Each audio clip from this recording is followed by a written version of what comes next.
Hi, Stephanie here with Mahalo.com, and joining me once again is Vanessa with Radical Parenting. Okay, teens and drugs and alcohol. Of course, as parents, we don't want our teens to get caught up in this terrible trap. How do we prevent them from using drugs and alcohol? So this is a little different than talking to your kids about sex or having the sex talk. You can have the substance talk and go over all the different, problems with drugs and alcohol and what things are, but I actually prefer to use teachable moments.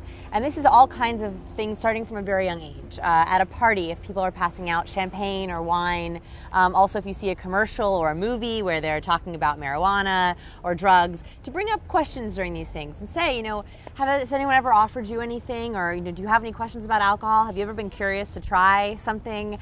Those little moments I think are much better to talk about drugs and alcohol because it's a way of bringing it up casually, seeing where they stand on it. Otherwise, when you just sit down and have a substance talk, I think that teenagers get a little bit overwhelmed and they say, no, it's okay, Mom, I don't know what you're talking about. So using those teachable moments I think is a really great way to start. Yeah, how do you sort of take the allure out of this? I mean, is there a way to do that?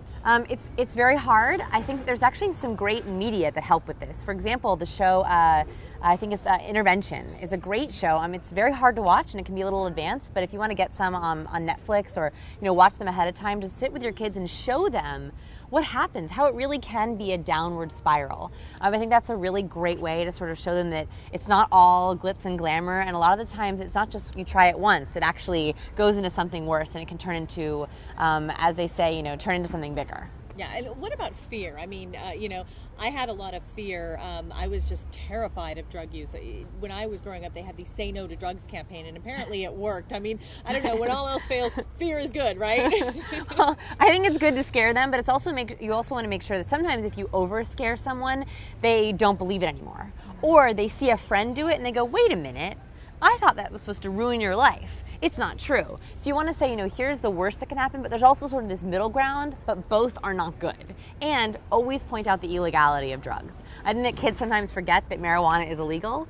They also forget that underage drinking is illegal, and there is serious legal consequences for those actions. So bringing that in also is a great way to just teach them how to respect the law and respect themselves. Yeah, that's a good point. But it sounds like, bottom line, be open, be as open as you can. Right, and continuously have that talk. You can start as early as 7 or 8 talking about, what things are, and then continue it all the way up until they're 17, 18. Well, thanks, Vanessa. And if you'd like more information about any of the topics discussed, you can click on any of the links you see here. You can also subscribe to Mahalo Parenting or send us an email at requests@mahalo.com. Thanks for watching.